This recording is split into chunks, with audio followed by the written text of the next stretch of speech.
Selamat malam saudara-saudara sekalian yang dikasihi Tuhan. Kita patut bersyukur kepada Tuhan selama 1 minggu ini. Dia selalu menyertai hari-hari hidup kita. Bahkan kita telah menikmati berkat-berkat Tuhan dalam hidup kita di sepanjang minggu ini.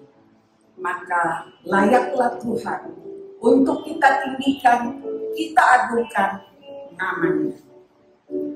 Saya undang kita semua bangkit berdiri. Kita akan puji Yesus Tuhan dan Allah kami.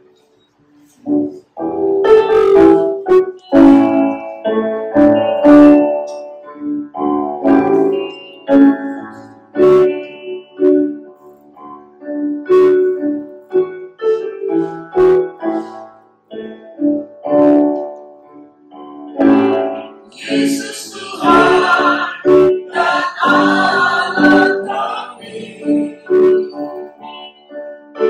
Engkau layak menerima pujian, hormat dan kuasa, sebab Kau menciptakan segalanya.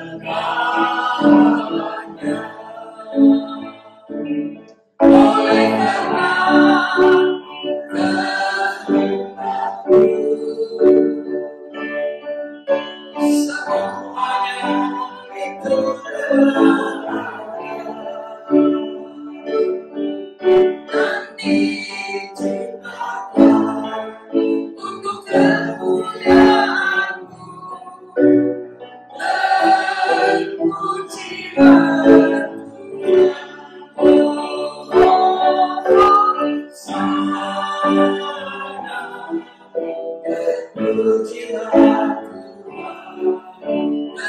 Terpujilah Tuhan, Yesus, sana. Terpujilah Tuhan, terpujilah Tuhan, Yesus, sana. Terpujilah Tuhan, terpujilah Tuhan, Yesus, sana. Terpujilah Tuhan, terpujilah Tuhan, Yesus. Mari kita satu dalam doa. Ya Bapa, kami sungguh bersyukur saat ini jika kami boleh berada di dalam rumah-Mu, menikmati persekutuan dengan saudara-saudara seiman, bahkan terlebih lagi kepadamu ya Tuhan. Kami bersyukur di tengah-tengah keletihan dan kelelahan kami diberi kesempatan untuk menikmati kehadiran Tuhan, untuk memuji dan menyembah Engkau. Bahkan yang lebih lagi adalah kebenaran-kebenaran firman-Mu yang kami ingin dengar.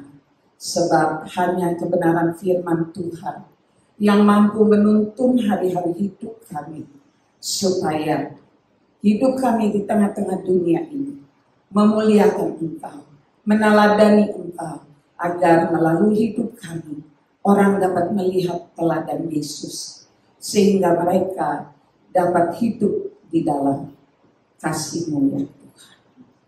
Terima kasih. Kami ingin memuliakan Engkau di dalam nama Yesus. Amin. Kiri kananku ada Tuhan. Kita bersyukur penyertaan Tuhan setiap hari dalam hidup kita, dan kita tidak perlu takut.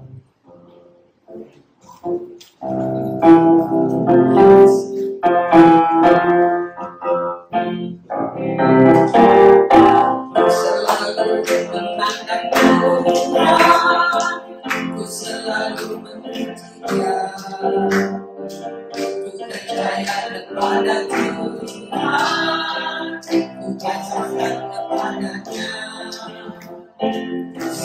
malam ku ingat Tuhan, karena Tuhan pelindungku. Dengan Dia ku akan tenang menghadapi semua musuh. Di kananku ada Tuhan, sekelilingku ada Tuhan, dalam hidupku ada Tuhan yang selalu bersamaku.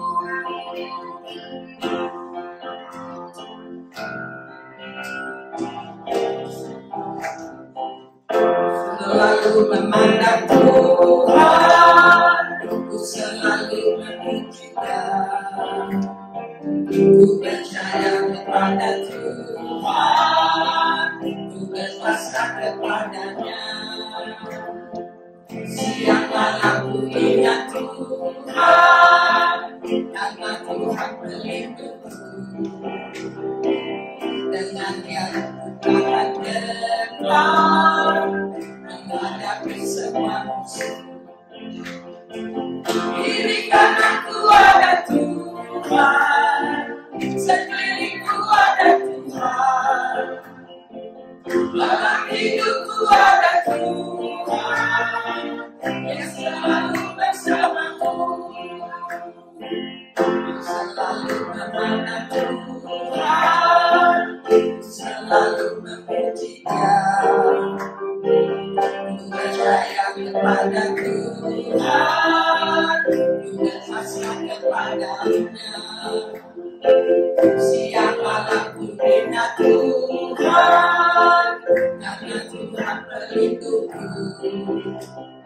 Dengan Dia ku akan tenang menghadapi semua musuh. Katakan kiri kananku ada Tuhan, ada Tuhan, sekelilingku ada Tuhan, dalam hidupku ada Tuhan yang selalu bersamaku. Kiri kananku ada Tuhan, sekelilingku ada Tuhan, dalam hidupku ada Tuhan yang selalu bersamaku.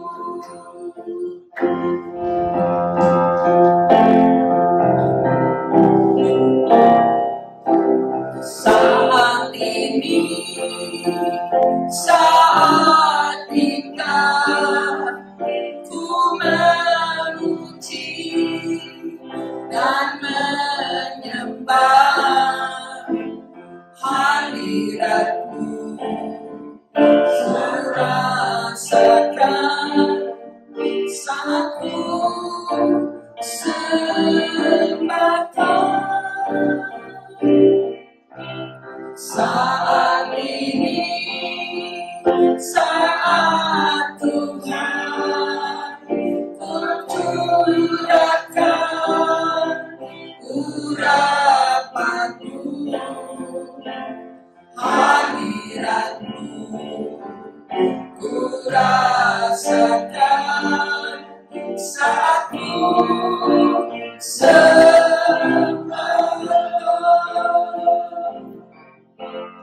hadirat-Mu, ku rasakan saat ini, saat ini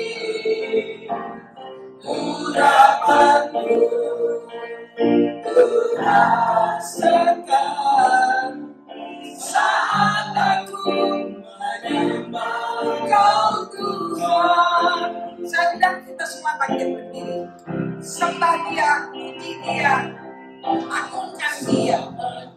Dia ada di tengah-tengah kita. Saat indah ku memuji dan menyembah hadirat-Mu,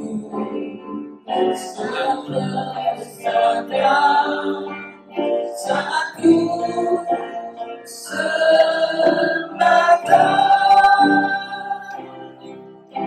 Saat ini,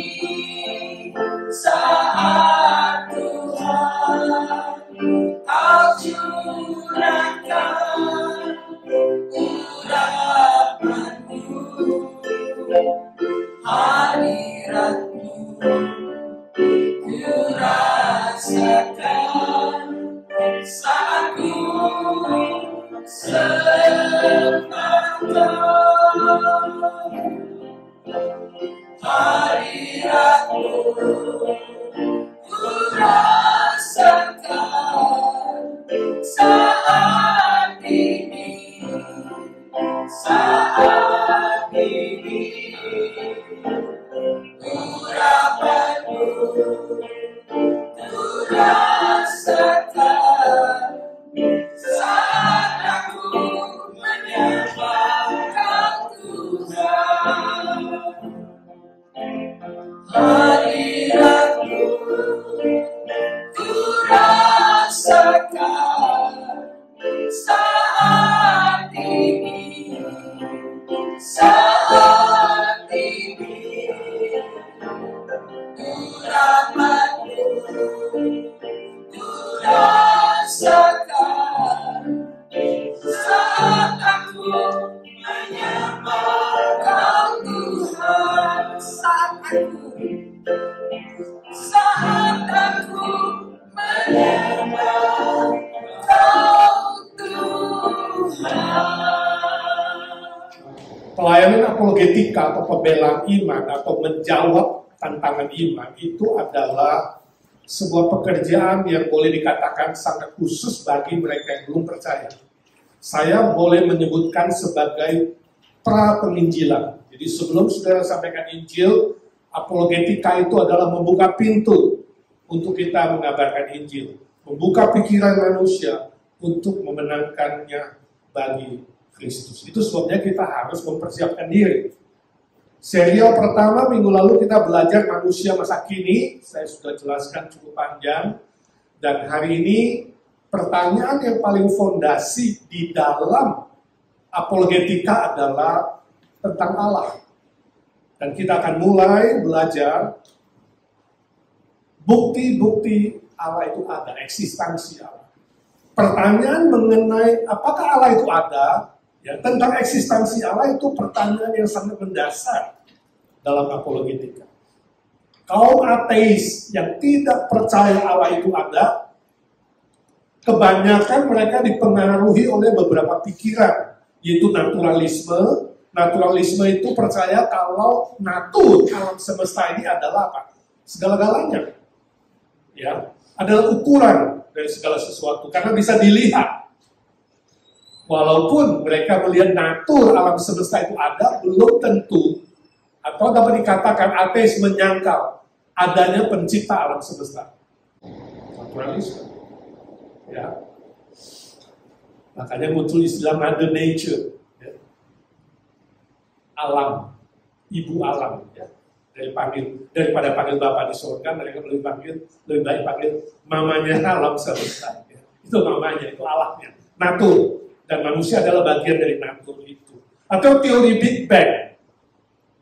Teori Big Bang, saudara tahu mungkin anak-anak kita masih dapat di sekolah bahwa alam semesta ini dimulai dari sebuah ledakan yang sangat besar. Big Bang, bang, jadilah alam semesta. Ya, jadi gak ada pencipta, mereka percaya alam semesta ini adalah apa? Terjadi dari ledakan besar. Tapi kalau kita tanya siapa yang buat ledakan besar, gak tahu. Ya, kapan ledakan besar itu? Gak tahu. Itu hanya kebetulan, muncullah kedua accident theory. Segala sesuatu di alam semesta ini terjadi dengan sendirinya. Bagi saya atau bagi kita itu melarikan diri. Daripada percaya ada pribadi yang menciptakan, mereka mengatakan itu ada dengan sendirinya, secara accident. Ya. Tapi kalau kita tanya, kalau accident, kenapa kamu lihat ciptaan kita gak ada accident? Manusia yang lahir gak pernah hidungnya muncul di tempat telinganya pindah tempat hidung, gak pernah. Ya. Gak pernah kita melihat misalnya sapi tiba-tiba bersayap, accident kan?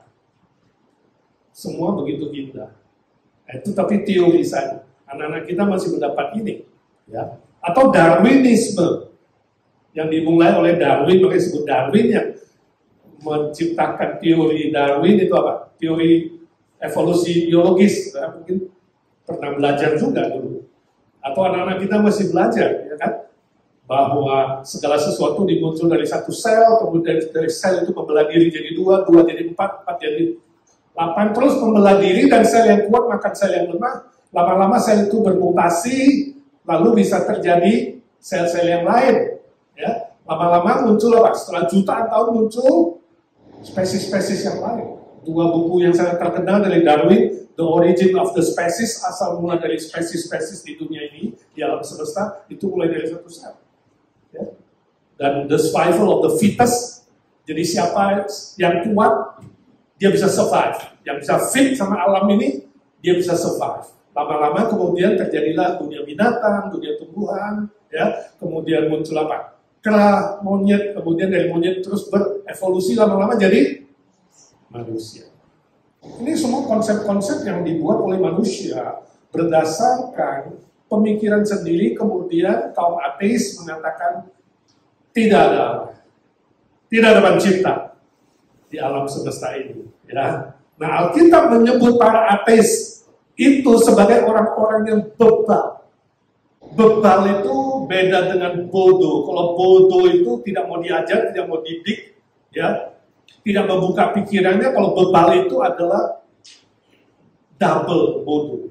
Dosen saya bilang, kalau bodoh itu kita umpamakan dengan kerbau, maka bebal itu adalah kerbau yang bodoh. Mari kita baca Mazmur 14 ayat 1. Mazmur 14 ayat 1 berkata, orang bebal berkata dalam hatinya, tidak ada Allah. Busuk dan jijik perbuatan mereka, tidak ada yang berbuat baik. Jadi dengan tegas Alkitab berkata, orang yang menyangkal keberadaan Allah, yang mengatakan Allah itu tidak ada, pencipta itu tidak ada, itu adalah orang yang bodoh secara berlipat ganda. Bodoh secara berlipat ganda. Walaupun argumentasi para ateis itu mengatakan, kami memakai ilmu pengetahuan. Argumen sains, ya, sains. Karena mereka menganggap ilmu pengetahuan adalah segala-galanya. Lebih tinggi dari segala ilmu. Saya tanya saudara, kalau punya anak, mau jadi apa? Jadi dokter, businessman, jadi psikiater, sosiolog, atau jadi pendeta? Biasanya kita pengen anak kita jadi apa? Dokter, lawyer, businessman. Ini 3 yang paling top kalau di Amerika. 3 ini yang paling banyak duitnya, karena duit menjadi ukuran sukses. Ya, ilmu pengetahuan menjadi sukses. Kalau anak kita nggak bisa di sains, nggak bisa di bisnis, kemudian disuruh sekolah apa? Sekolah pendeta terakhir. Sini sana-sana udah nggak masuk universitas atau ya udahlah, jadi pendeta aja. Jadi pendeta atau yang belajar teologi dianggap yang Saya melihat bagaimana dosa mencemarkan manusia. Kita menganggap ilmu tentang Allah itu adalah paling rendah. Lalu di tengah-tengah ilmu tentang manusia, psikologi, sosiologi, ya kan? Antropologi. Dan yang paling tinggi apa? Ilmu pengetahuan. Sains, natur, alam, duit, benda, ini paling tinggi. Allah dibuang paling bawah, kemudian benda diangkat paling atas. Muncullah konsep ini. Sains membuktikan bahwa apa? Alkitab salah. Sains membuktikan bahwa Allah tidak ada. Ini adalah pemikiran yang terbalik. Itu sebabnya tugas kita hari ini sebagai orang Kristen adalah membalikkan konsep itu. Membuka pikiran mereka untuk berani melihat bahwa sebenarnya sains adalah paling rendah. Manusia lebih tinggi dari alam, betul nggak? Iya dong, manusia lebih tinggi dari dunia binatang, dunia tumbuhan, dunia benda. Tapi seringkali kita gara-gara benda, kemudian membuang manusia, betul nggak? Ini dosa, akibat dari dosa. Nah, tugas kita sebagai orang Kristen dalam bidang apologetik ini adalah mengubah konsep itu. Argumentasi mereka sains, ya. Sehingga sains diadu dengan Alkitab, mengatakan sains, ilmu pengetahuan lebih bisa diandalkan, bukan Alkitab, bukan kebenaran yang diberikan oleh Tuhan. Jadi ini yang disebut dengan pikiran yang tertutup. Sains itu apa? Definisi ilmu pengetahuan adalah segala sesuatu di dunia ini adalah bersebab akibat di dalam sistem yang tertutup. Jadi bisa diuji dalam sistem yang tertutup, closed system. Sedangkan teologi atau kebenaran yang diberikan Tuhan adalah Segala sesuatu bisa bersebab akibat, tapi dalam sistem terbuka. Artinya apa? Ada satu pribadi yang luar biasa, yang maha kuasa, yang boleh menembus dunia kita. Kalau sains hanya percaya di dalam alam ini. Segala sesuatu yang di luar alam, di luar pemikiran yang tertutup, tidak diterima. Jadi mereka tidak bisa percaya mujizat, karena mujizat itu open system. Ya kan? Mereka bisa percaya kalau sudah ada kesaksian, wah saya ditolong, disembuhkan Tuhan mujizat. Dia bilang, ya kebetulan, accident theory. Sesuatu yang melanggar konsep tertutup dianggap apa? Accident, itu kebetulan aja, kebetulan. Karena banyak kebetulan, lama-lama harusnya jadi betul. Ya? Orang Kristen percaya open system.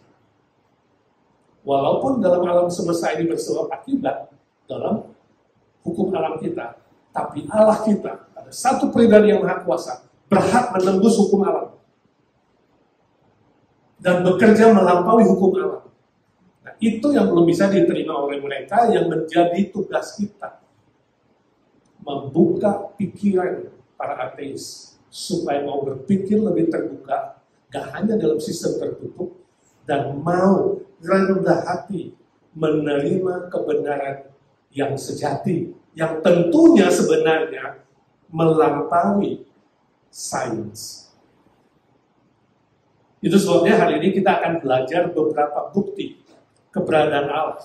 Beberapa bukti yang menyatakan Allah itu ada. Dan kita bisa tanda kutip berargumentasi dengan mereka. Berpikir lebih logis, lebih terbuka, dan lebih sungguh-sungguh punya hati yang mau belajar.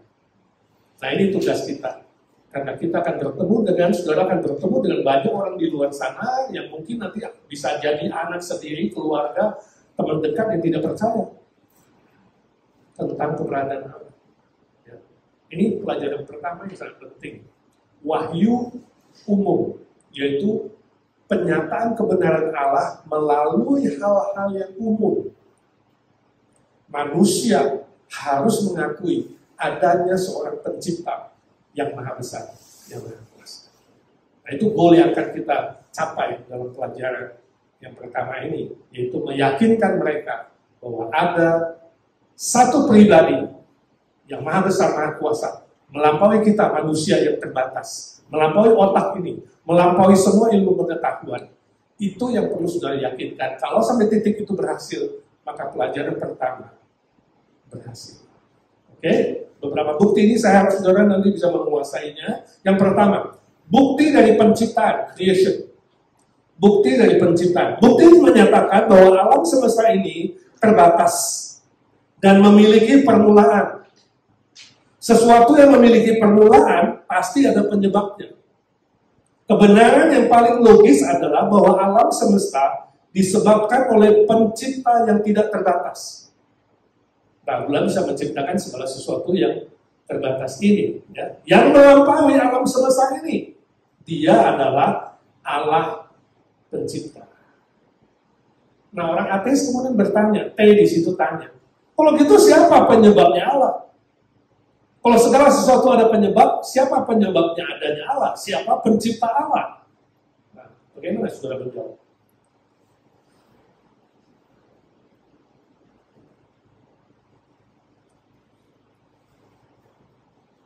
Ini pertanyaan yang salah. Tidak semua pertanyaan harus dijawab. Kalau sesuatu masih membutuhkan penyebab, pasti bukan Allah. Sebab Allah sang pencipta itu apa? Tidak terbatas. Kalau dia tidak terbatas oleh ruang dan waktu, maka tidak pantas pertanyaannya adalah Tuhan dari mana? Tuhan siapa yang buat?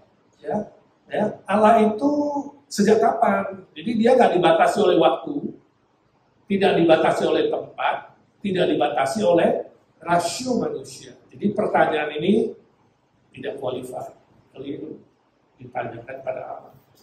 Kalau masih ada penyebabnya pasti bukan Allah, nggak cocok. Sama seperti saudara bertanya, ini orang ateis suka bertanya, kasih logika yang membuat orang Kristen bingung dan konflik. Kalau Allah maha kuasa, ini orang ateis punya bertanya, bisakah Allah menciptakan batu yang sangat besar, yang dia sendiri tidak bisa angkat? Saking besarnya batu itu. Nah, bagaimana menjawab? Orang ateis itu sungguh-sungguh luar biasa pertanyaan. Kalau Allah itu maha besar, maha kuasa, bisa nggak dia, berkuasa nggak dia menciptakan batu yang sangat besar, saking besarnya dia sendiri nggak bisa angkat batu itu? Bisa apa nggak bisa? Nah ini pertanyaan yang bertentangan dalam pikiran, karena dalam pertanyaan itu ada kata bisa dan tidak bisa. Ya kan? Menciptakan yang sangat besar, bisa nggak sampai dia tidak bisa mengangkatnya? Ini namanya pertanyaan yang konflik. Nggak qualified, nggak valid untuk dijawab. Saudara harus bisa menjawab juga dengan sesuatu yang bertentangan. Nggak perlu menjawab bisa, jawab bisa, salah, jawab tidak bisa juga salah. Karena konflik. Right? Jadi nggak usah jawab Allah itu dari mana. Kalau masih dari mana dan kemana, berarti berarti terbatas. Di sini ke sana, mengerti? Kalau tanya kapan, berarti terbatas oleh waktu. Padahal Allah tidak ada awal, tidak ada akhir. Ya. Kalau tanya siapa penyebabnya, berarti belum final. Padahal Allah yang kekal itu apa? Tak terbatas. Jadi saudara mengatakan, saya akan menjawab pertanyaanmu. Kalau kamu bisa menggambar untuk saya sebuah segitiga yang bulat, bisa nggak kamu gambar? Atau gambar untuk saya lingkaran yang segitiga. Lingkaran dan segitiga itu apa? Konflik. Lingkaran dan segi empat juga konflik. Jadi tidak perlu dilayani. Sudah cuma bisa membuka pikirannya. Oh, jangan bermain-main dengan pikiran. Pertanyaanmu salah. Kalau itu aku jawab begini, kamu juga tidak bisa menjawabnya. Right? Tapi kalau kita mau membaca Mazmur untuk dia, Mazmur 19 ayat 1-7, Raja Daud menjelaskan keberadaan Allah sang pencipta itu dari alam semesta yang ajaib. Lihat alam semesta ini begitu ajaib. Masa kan nggak mau terbuka kamu lihat matahari terbit di timur, ya, terbenam di barat, gak pernah terlambat, walaupun manusia yang katanya punya ilmu pengetahuan pernah terlambat gak? Sering terlambat. Matahari gak pernah terlambat bersinar. Ya, bangun pagi, terbenam. Lihat musim, 4 musim, gak pernah terlambat. Selalu teratur. Penciptanya begitu ajaib. Ya. Alam semesta ini. Jarak bumi dan matahari ini alam. Pernah nggak tambah dekat dikit? Nggak pernah. Jaraknya tetap nggak pernah tambah jauh dikit, kita kedinginan. Ya. Bukan kedinginan saja, berjamur. Dekat dikit, kepanasan. Nggak pernah. Cuma masih bilang nggak ada pencipta yang ajaib, kebetulan. Ya, kalau kebetulan masa dari sekian ribu tahun nggak pernah kebetulan satu hari lebih jauh 1 senti, 1 inci. Come on. Ya. Kita bisa memberikan contoh-contoh yang demikian. Ya. Bahwa ada yang menyebabkan gravitasi yang ada, waktu yang berputar. Ada pengontrolnya, ada yang berhikmat di sana yang melampaui otak kita, melampaui sains yang terbatas ini. Ya. Bicara dengan hati. Yang kedua, bukti dari rancang atau pola, desain. Bukti ini lanjutan dari yang pertama, ya, bukti desain menyatakan bahwa segala sesuatu yang diciptakan itu memiliki desain. Gak asal bikin. Ada polanya, ada rancangnya, sesuai dengan tujuannya. Ada tujuan yang indah di situ. Ya. Dari desain ini kita tahu ada seorang pembuat pola, pembuat desainer, yang amat cerdas dan hebat sekali. Disebut dengan intelligent designer. Lebih dari semua desainer di muka bumi ini. Dan dia adalah Allah pencipta yang tak terbatas hikmat. Mazmur 119 ayat 13-14, Raja Daud menyebut desain penciptaan manusia yang ajaib. Kita dibentuk di rahim mama kita. Luar biasa. Unik.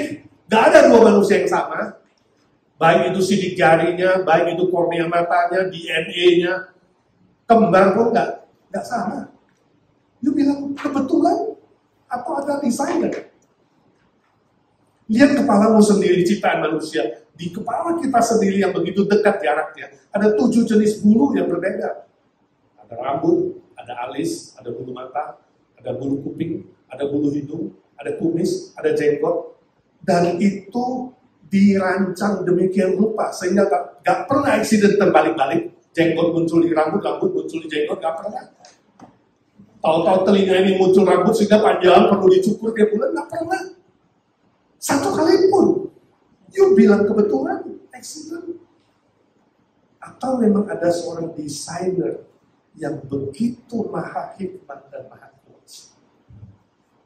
Dan kita bisa memberi contoh-contoh yang membuka pikiran mereka. Come on, mari terbuka sedikit, jangan begitu picik dikit-dikit gak bisa jawab accident. Ya, ini kebetulan. No, pasti ada seorang yang kita belum tahu namanya, tapi saya ingin kamu mengaku ada seorang perancang yang super hebat di muka bumi ini. Ya. Roma 1:19-20, Rasul Paulus melalui keberadaan alam semesta, dia katakan, manusia sesungguhnya tidak bisa berdalih kalau gak ada Allah. Walaupun mulutnya mengatakan, aku gak percaya Allah. Sebenarnya di dalam hatinya, dia mengaku ada seorang yang sangat maha kuasa. Pasti gak bisa berdalih, gak bisa bohong sama hati nurani sendiri. You mulai mengaku bahwa Darwin betul manusia hasil evolusi dari monyet. Tapi kalau saya tanya kamu percaya bahwa kakek nenek moyangmu monyet atau manusia? Dari hati nuranimu kamu gak mau mengaku kamu keturunan monyet. Kamu pasti mengaku kamu keturunan manusia. Diciptakan oleh desainer. Mulut menyangkal, hati dan pikiran tidak bisa berdalih bahwa ada seorang perancang yang luar biasa. Filsuf William Perry abad 18 masa Enlightenment, pencerahan, ya, dia memakai contoh pembuat jam tangan. Dia bilang, lihatlah jam tangan yang begitu indah. Kalau hari ini aku beri sebuah jam tangan yang berdetak setiap detik dengan teratur. Saya bilang ini kemarin ada dengan sendirinya. Gak ada penciptanya. Kamu bilang saya apa? Gila lu ya. Jam ini kok bilang gak ada pembuatnya? Kok bilang kebetulan? Lu lebih gila. Alam semesta begitu hebat. Lu bilang gak ada penciptanya. Siapa yang lebih gila? Ini terjadi pada Newton, ahli fisika. Temannya ateis, gak mau percaya. Terus diinjili gak mau terima. Suatu hari Newton diam-diam di laboratoriumnya. Solar system itu ya. Matahari, ada bumi, ada segala macam. Bagus, bisa berkeliling. Habis itu dia panggil temannya datang ke ruang lab dia. Temannya yang ateis yang diinjili gak mau percaya. Itu masuk, temannya kagum, kaget. Wow, ini solar system yang luar biasa. Siapa yang buat? Lu buat ini. Enggak. Loh, siapa yang buat? Nggak tahu, makanya saya ajak kamu. Begitu saya masuk udah ada. Temannya bilang, Newton, lu gila kali ya? Lalu Newton tertawa, bilang sama temannya, sekarang saya mau bilang, lihat ini, kamu bilang ada pembuatnya. Lihat yang benar-benar solar system yang tiap hari berjalan dengan teratur. Lu bilang gak ada pembuatnya, lebih gila siapa? Ya, jadi kita harus bisa memberikan contoh-contoh dan berbicara dari hati, menjawab keraguan mereka, membuka pikiran mereka sampai mereka bisa tidur. Kalau saya bilang gak ada pencipta, kenapa ya? Kenapa ada ini? Kenapa begini teratur desain dan lain sebagainya? Yang ketiga, bukti dari hukum moral.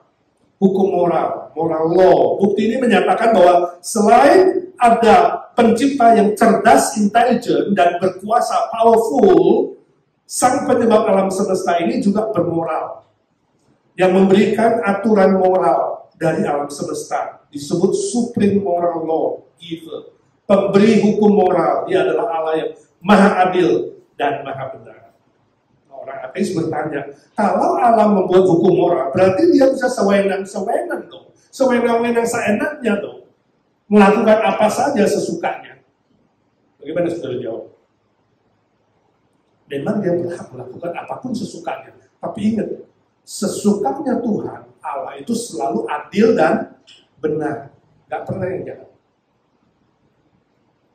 Dan dia taruh hukum itu di dalam hati kita, setiap kita, hati nurani kita. Roma 1:19-20 ya, melalui Roma 2:15, mari kita baca ini. Roma 2:15, 1, 2, 3. Sebab dengan itu mereka menunjukkan bahwa isi hukum Taurat ada tertulis di dalam hati mereka, dan suara hati mereka turut bersaksi, dan pikiran mereka saling menuduh atau saling membela. Jadi Rasul Paulus bilang, hati manusia, hati nurani kita itu adalah timbangan. Kalau saudara melihat hukum itu, fakultas hukum kan ada ya, logonya itu ya selalu timbangan, betul nggak? Supaya imbang kiri kanan. Lalu yang megang timbangan itu apa? Ditutup matanya, artinya apa? Jangan pandang dulu kalau kamu melaksanakan hukum keadilan. Right? Harus adil. Nah, hati nurani kita seperti itu. Contoh yang paling gampang, kalau saudara lihat movie ya, lihat film ya, dia ada penjahat ya, yang menggemeskan. Saudara kira-kira ikut marah kan? Pengen cepet-cepet penjahat itu ditangkap, dihukum kan? Saudara nggak sadar, kamu pengen. Itu timbangan moral dalam hati nurani kita. Jangankan di film, di masyarakat lihat yang nggak adil, lihat yang nggak benar, kita nanti gemes, ini nggak benar ini. Nggak bisa bohong di sini. Ada rasa keadilan yang diberikan Tuhan. Itu gambar dan berupa Allah sebenarnya. Ada rasa ingin yang benar, menang, bukan yang salah yang menang.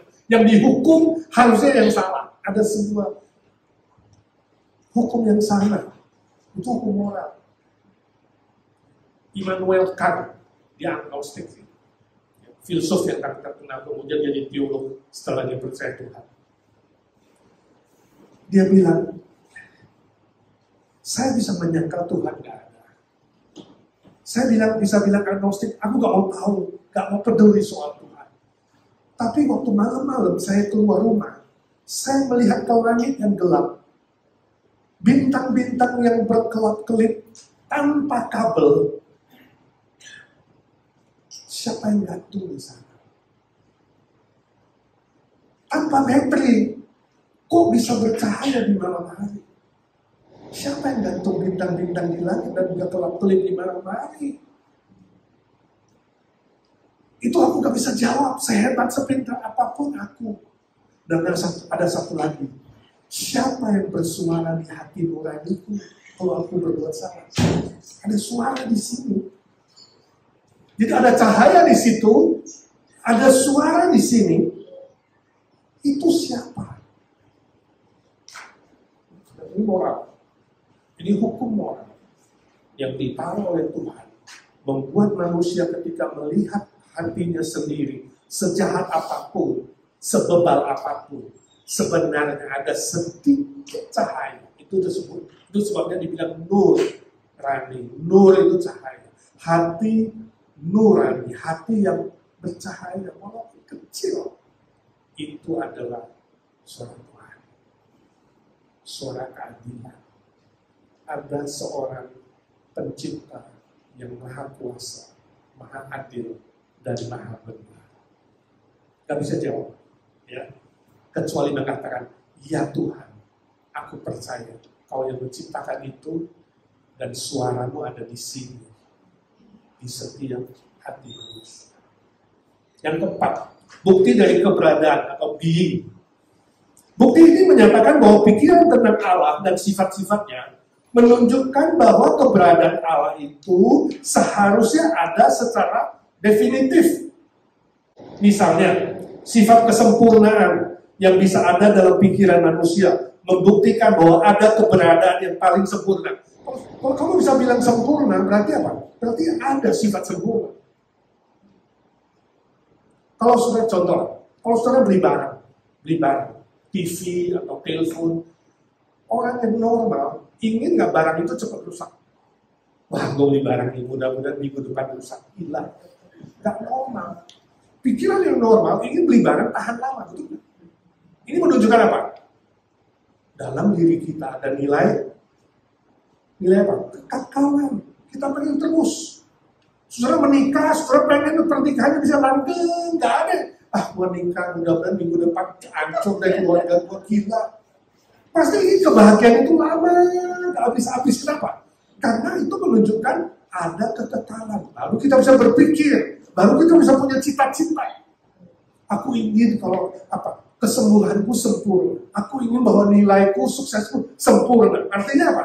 Artinya di dalam dirimu dan pikiranmu ada keberadaan tentang sempurna. Kalau ada keberadaan tentang sempurna, itu siapa? Allah. Kalau mulut kita bisa ngomong Allah, aku tidak percaya Allah. Loh, kok bisa keluar dari mulutmu? Berarti dalam hati dan pikiranmu ada konsep Allah. Ini mengerti? Kalau sesuatu memang dari awal tidak ada, gak pernah keluar dari mulutmu dan pikiranmu. Ini mengerti ya? Keberadaan. Karena segala sesuatu yang muncul di pikiran, hati, dan mulut kita, itu menunjukkan ada di dalam diri kita. Sebelum Tuhan taruh di situ. Ya. Nah, argumen ini diajukan oleh seorang bapak gereja yang bernama Anselmus, abad 11. Ya. Ketika dia berdoa, dia katakan, loh, gue kalau ragu sama Tuhan, kenapa gue berdoa ya? Disebut argumentasi doa. Makanya dibilang, Allah tidak bisa tidak ada. Cannot not exist. Sebab apa? Ada dalam pikiran, hati, dan perkataan kita. Sama seperti Musa waktu bertanya kepada Allah, siapa namamu Allah? You bilang you hidup Allah yang akan membawa aku kembali ke Firaun memimpin Israel keluar, siapa namamu? Kemudian Tuhan bilang apa? Keluaran 3:14. Aku adalah aku. Itu being. I am that I am. Jadi being itu adalah pertama adanya Allah. Itu sebabnya Alkitab, Kejadian pasal 1 ayat 1 bilang pada mulanya Allah Elohim menciptakan langit. Eksistensi keberadaan Allah itu adalah yang pertama kali muncul. I am that I am. You tell Firaun. I am that I am. Itu nama yang mengutus kami. Aku adalah keberadaan yang kekal selama-lamanya. Aku ada karena aku ada. Gak usah ada alasan lain. Itu adalah Allah yang tidak terbatas. Nah, mereka tanya, kalau Allah harus ada dan tidak terbatas, berarti dia bisa baik dan jahat dong. Berarti dia bisa kuat tapi juga sekaligus lemah dong. Berarti dia juga bisa ada sekaligus gak ada dong. Nah, ini pikiran dualistik. Dualisme tahu gak? Manusia suka berpikir dualisme atau dualistik. Ya kan? Ada kanan, ada kiri. Sampai dibikin lagu kiri, kanan, ada depan belakang, kiri kanan, hitam putih, apalagi panas dingin, laki perempuan selalu dua. Karena Tuhan menciptakan dua jenis, ya, nggak ada alternatif, cuma dua.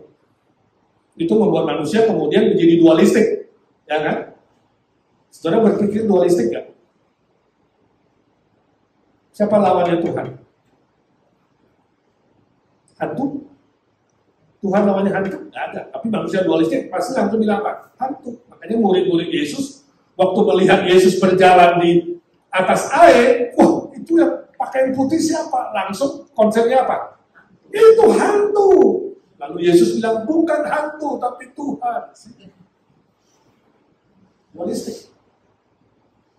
Kalau Allah ada dan tak terbatas dan segala-galanya, lagu pertama tadi indah sekali, Bu Nina.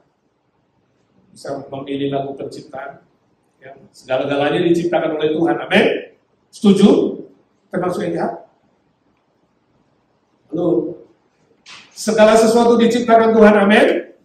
Termasuk yang jahat gak? Nah ini jebakan dari si ateis. Kalau Allah segala-galanya menciptakan segala-galanya, maka dia juga baik tapi juga jahat. Semuanya dari Tuhan. Jadi di bumi ini kalau hari ini ada sakit penyakit, ada kecelakaan, ya, ada kriminal, ada berbagai macam penderitaan, peperangan, dan lain sebagainya penderitaan, itu gara-gara siapa? Nah, kan langsung menyalahkan Tuhan. Konsep ini. Itu sebabnya artis salah satu alasan mereka menyangkal Allah dan nggak mau terima Allah karena apa? Melihat kenyataan di bumi ini ada begitu banyak ketidakadilan, ketidakbenaran, kesusahan, penderitaan. Jadi saudara harus bisa menemukan ini temanmu, saudaramu, keluargamu gak mau percaya Allah karena apa? Jadi jangan pukul rata, saudara. Ya, jangan diberondong dengan semua bukti-bukti itu, saudara. Ajak ngomong dulu. Oh, ini gara-gara dia melihat orang tuanya sakit, dia melihat saudaranya, dia sendiri gak mendapat jawaban doa. Tuhan mana? Katanya ada Tuhan. Dan saudara bisa dari situ menjelaskan bahwa segala sesuatu yang jahat bukan dari Tuhan, tapi akibat dari dosa yang masuk ke bumi. Dan justru dia datang ingin menyelesaikan dosa itu. Makanya Yesus Kristus dikirim ke dunia. Jadi kita menolak konsep dualisme. Dia ada dan selalu ada, bukan hari ini ada, besok gak ada, ya kan? Tergantung kamu. Kalau kamu lagi sedang-sedang, nyanyinya bagus, doanya panjang, dia ada.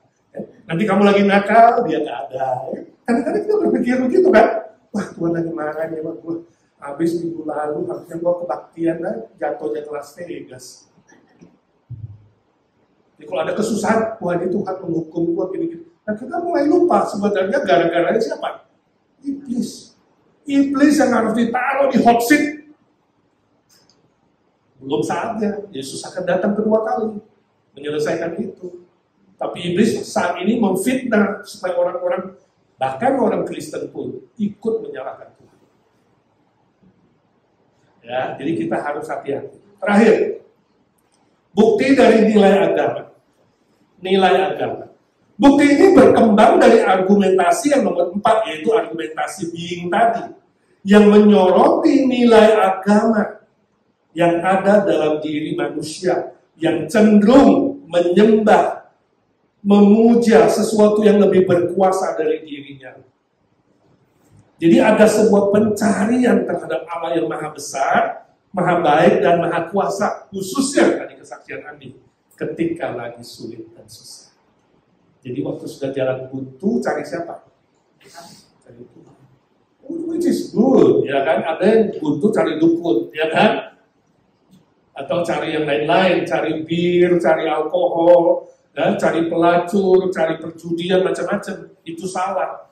Secara umum, wahyu umum, ada sebuah kerinduan mencari Allah.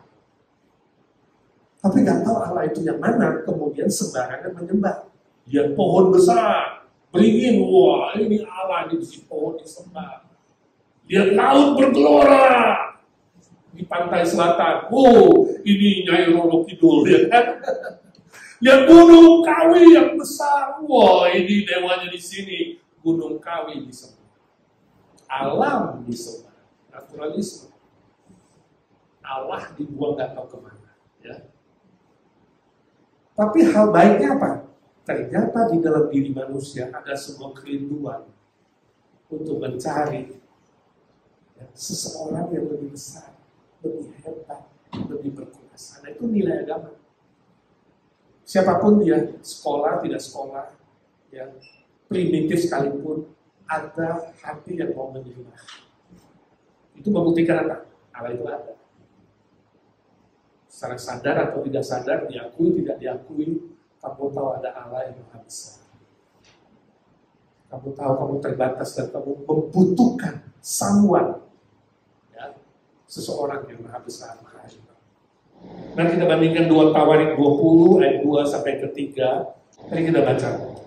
Datanglah orang memberitahukan Yosafat, suatu laskar yang besar datang dari seberang laut Asib, dari Edom, menyerang Tuanku. Sekarang mereka ada di Hazezon Tamar, yang di En-Gedi. Yosafat menjadi takut, lalu mengambil keputusan untuk mencari Tuhan. Ia menyerukan kepada seluruh Yehuda supaya berpuasa. Seluruh kerajaan Yehuda harus berpuasa karena apa? Ketakutan diserang oleh musuh. You boleh bilang gak ada Allah, you boleh tidak percaya, tapi ketika kamu terjepit, ketika kamu jalan buntu, ketika kamu susah, ketika manusia tidak bisa menolong, ketika obat-obatan tidak bisa menolong, ketika apapun di bumi ini tidak bisa menolong, kamu pasti mau cari. Ini menunjukkan di dalam diri manusia ada sebuah nilai agama untuk menyembah sesuatu yang jauh lebih besar. Nah, siapa dia? Kalau memang ada Allah, siapa dia? Nah, itu minggu depan kita lanjutkan. Jadi tugas saudara adalah berbicara dengan orang-orang sekitarmu. Tanya, kenapa tidak mau percaya adanya Allah? Alasannya apa? Lalu dari situ saudara bisa memberi jawab yang paling tepat. Dan dia diharapkan merendahkan hatinya, mengaku, ya ada Allah yang maha besar, tapi siapa aku nggak tahu. Kan ada orang gitu kan, aku percaya Tuhan kok. Ya Tuhanmu dan Tuhanku, ya mungkin sama aja, cuma lain nama. Ya. Nah, minggu depan kita akan tunjukkan kenapa beda. Dan mana yang benar. Tak mungkin semua Tuhan sama. Right? Itu sebabnya muncul ada begitu banyak agama, karena nilai agama ini. Karena banyak nilai agama, kemudian masing-masing menciptakan agama. Karena pada umumnya semua manusia berdosa. Masih ingat semua manusia berdosa itu ibarat 4 orang buta yang ingin mengenal gajah itu kayak apa? Yang satu pegang badannya mengatakan bahwa gajah itu seperti tembok. Yang satu pegang kupingnya mengatakan gajah itu seperti daun tales. Yang ketiga pegang ekornya ada bulunya bilang gajah itu seperti kemoceng. Mau keceng atau kemoceng? Mau keceng? Yang satu pegang kakinya mengatakan, oh gajah itu seperti pohon pisang. Nah kita yang melek, kita ketawa, betul kan? Semua salah, sebab mereka buta. Itulah agama. Di dunia ada begitu banyak agama. Lalu bagaimana kita bisa mengatakan hanya Kristus Yesus adalah Allah yang sejati? Nah itu kita lanjutkan minggu depan. Tapi untuk hari ini, saya rindu saudara mulai memahami ini lebih baik, lebih dalam, bawa pulang bahan materi ini, pelajari yang sudah bisa bagikan ke orang lain. Yang penting buat hatinya rendah mau mengaku dan buat pikirannya terbuka bahwa dia terbatas. Ada tokoh Tuhan Allah, ada pencipta yang maha kuasa yang tak terbatas, mengaku itu. Dan kemudian kita baru bisa pelan-pelan memasukkan Injil ketika kita memperkenalkan Yesus Kristus, wahyu khusus. Ini wahyu umum. Amin. Mari kita doa. Bapa di surga, kami mengucap syukur dan terima kasih untuk pelajaran hari ini. Tuhan tolong kami bukan hanya menjadi pendengar-pendengar firman, tapi kami menjadi pelaku-pelaku firman. Tolong kami ya Tuhan, mulai hari ini kami menjadi orang-orang yang siap sesuai dengan firman Tuhan di 1 Petrus 3:15. Kami siap memberi pertanggungan jawab, memberikan jawaban pembelaan iman, mengasihi jiwa-jiwa yang belum diselamatkan. Terima kasih Tuhan sudah dengar doa kami. Dalam nama Tuhan Yesus kami berdoa dan memohon berkat Tuhan. Amin. Saudara, mari kita lanjutkan dengan doa syafaat. Allah kuasa melakukan segala perkara. Allah kuasa melakukan segala perkara. Allahku maha kuasa. Dia ciptakan seisi dunia, atur segala masa. Allahku maha kuasa. Bapa di surga, kami bersyukur punya Allah yang maha kuasa, maha baik, maha benar, maha kasih. Saat ini kami ingin bersehati, seiman, berdoa saudara-saudara kami yang lemah tubuh, yang perlu ditopang dengan doa. Kami percaya 100% doa orang benar sangat besar kuasanya. Kami berdoa secara khusus untuk Cisendiana Rosadi yang kami dengar hari Minggu akan dioperasi. Tuhan kau yang mempersiapkan dia baik secara fisik, mental, rohani, dan semua hal yang dibutuhkan. Berkati dokter yang menangani, mengoperasi, di hikmat surgawi. Berkati obat-obat yang dipakai, alat-alat yang dipakai dalam nama Tuhan Yesus. Tuhan sucikan supaya sungguh-sungguh Cisendi boleh sembuh kembali. Tuhan jamah dengan kuat kuasa-Mu dan mujizat. Kami doakan ya Tuhan Ci Silviaso yang kakinya, pinggangnya masih sangat lemah. Tuhan kasihani, tumpangkan tangan-Mu dalam nama Tuhan Yesus. Sembuhkan dia, kuatkan dia Tuhan, agar boleh lagi bersama-sama kami di dalam ibadah dan melayani Tuhan. Berkati Pak Humphrey yang boleh menemani dengan setia, dengan kuat, kuasa yang datang dari Tuhan. Kami berdoa juga untuk Pak Harili, Tuhan tolong dia juga dalam pemulihan setelah operasi. Kami bersyukur ya Tuhan banyak kemajuan. Kami doakan Ibu Dina, Panginda, Tuhan tolong dalam pemulihan kesehatannya dan persiapan operasi lutut. Kami juga doakan Pak Motar yang lehernya masih sakit akibat jatuh, Tuhan tetap bekerja. Tumpahkan tangan-Mu, pulihkan dengan bilur-bilur-Mu ya Tuhan. Kami bersyukur Melki Ngamba di tengah-tengah kami, Tuhan juga memberkati jantungnya, kesehatannya, livernya, Tuhan tahu kelemahannya dalam nama Tuhan Yesus. Tuhan pulihkan dia secara sempurna bersama Meister, boleh tetap sehat, kuat, bergairah melayani Tuhan. Seluruh keluarga kami serahkan di dalam tangan-Mu. Anak-anak boleh hidup dalam takut akan Tuhan, di jalan Tuhan. Doakan Ciane yang matanya yang belum sembuh, Tuhan kasihani dan Tuhan pulihkan dengan sempurna. Arthur Pala remaja kami ya Tuhan, kami bersyukur bahwa Tuhan sudah lakukan mujizat atas dirinya. Tuhan teruslah berkarya, Tuhan sembuhkanlah dia, beri dia kesempatan boleh dilatih, belajar firman Tuhan, kelak boleh dipakai Tuhan. Juga adik Charlie, adik Noah, dalam proses kesembuhan Tuhan curahkan kuasa-Mu dan mujizat-Mu. Saat ini kami juga ingat berdoa untuk Dolores dan Terry, ya Tuhan dalam kelemahan tubuh mereka, Tuhan kasihani Terry yang kimo, Dolores yang lemah, kami bersyukur dia boleh melampaui umur 100, Tuhan dia 104 akan ulang tahun minggu depan, September, Tuhan Kostri yang memberkati, tolong Pak Tuti dengan cinta kasih kesabaran boleh terus melayani dan mengabarkan Injil Tuhan, meneguhkan iman dia yang mulai percaya kepada Tuhan. Terima kasih Tuhan, juga banyak anggota-anggota lain yang sakit, Tuhan tolong, yang lemah tubuh, Tuhan tumpangkan tangan-Mu, jamah, ya Tuhan berkati anggota jemaat-Mu, ya Tuhan, supaya semua sehat jasmani rohani, tetap setia dalam ibadah, dan melayani Tuhan dengan motivasi yang murni, mengasihi Tuhan, dan memuliakan Tuhan.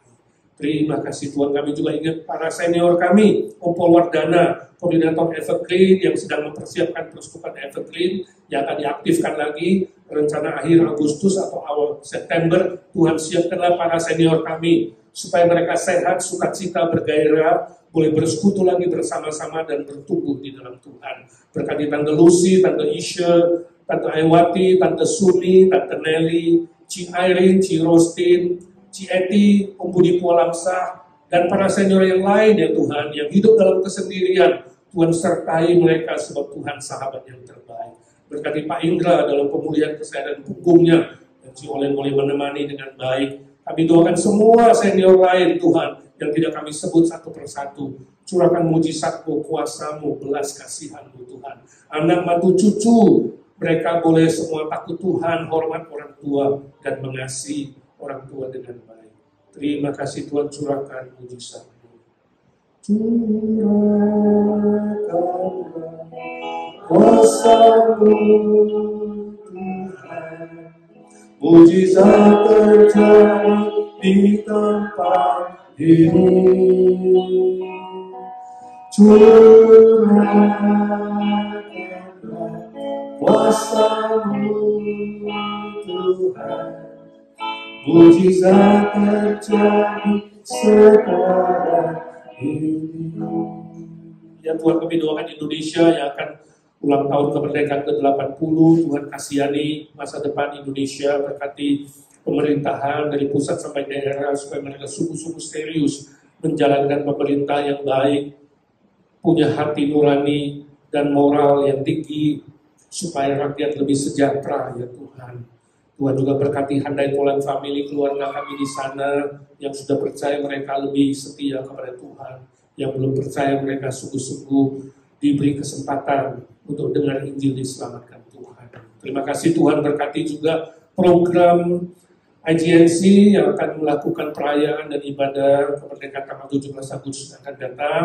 Berkatilah para pelayan boleh mempersiapkan dengan baik, juga KKR setiap bulan ya Tuhan, supaya jemaat bisa sadar dan rindu membawa jiwa-jiwa baru datang kepada Tuhan. Kami doakan Amerika ya Tuhan, beri kestabilan politik, ekonomi, kebijakan imigrasi yang lebih baik untuk banyak kawan-kawan, juga keamanan, dan ada kebangunan rohani dan moral, khususnya kaum liberal, boleh bertobat dan kembali kepada kebenaran-Mu ya Tuhan.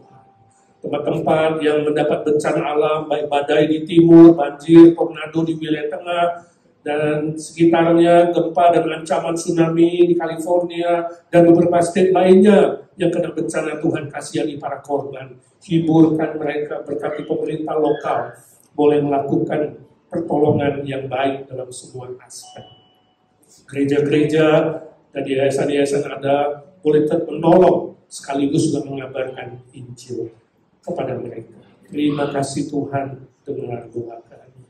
Berkati pekabaran Injil di mana-mana, melalui media sosial yang teratur, radio, televisi, pembagian Alkitab, dan berbagai program-program lainnya Tuhan. Berkati hamba-hambamu, berkati orang Kristen di mana-mana, khususnya di negara yang sulit, yang kekristenannya ditekan, dianiaya, dilarang. Tuhan, tolonglah nyawa, pelihara nyawa dari hamba-hambamu dan orang-orang Kristen di sana yang terancam setiap hari. Tuhan, lindungi mereka, beri damai sejahtera, beri kekuatan, beri cerdik seperti ular, tulus seperti merpati di dalam memenangkan jiwa bagi kerajaan.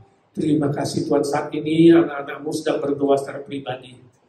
Banyak persoalan, banyak kekhawatiran, mungkin hamba-Mu tidak tahu, tapi Tuhan Kau maha tahu, maha baik, maha kasih, maha benar, maha kuasa. Tuhan, dengarkan doa anak-anak. Entahkah yang hadir di sini diam-diam berdoa, maupun yang mengikuti online, dengarkan doa anak-anak. Yesus, Yesus, dengar doa, janganlah Tuhan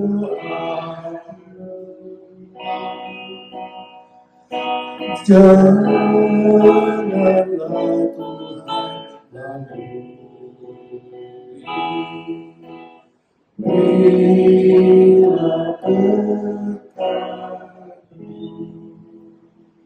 Dalam nama Tuhan Yesus Kristus kami berdoa dan memohon berkat dan mujizat Tuhan. Amin. Saudara, minggu ini tetap ada ibadah live di gereja jam 11. Mari datang beribadah bersama-sama dan bertumbuh bersama-sama. Tema kita nubuat terbesar zaman ini. Tuhan memberkati.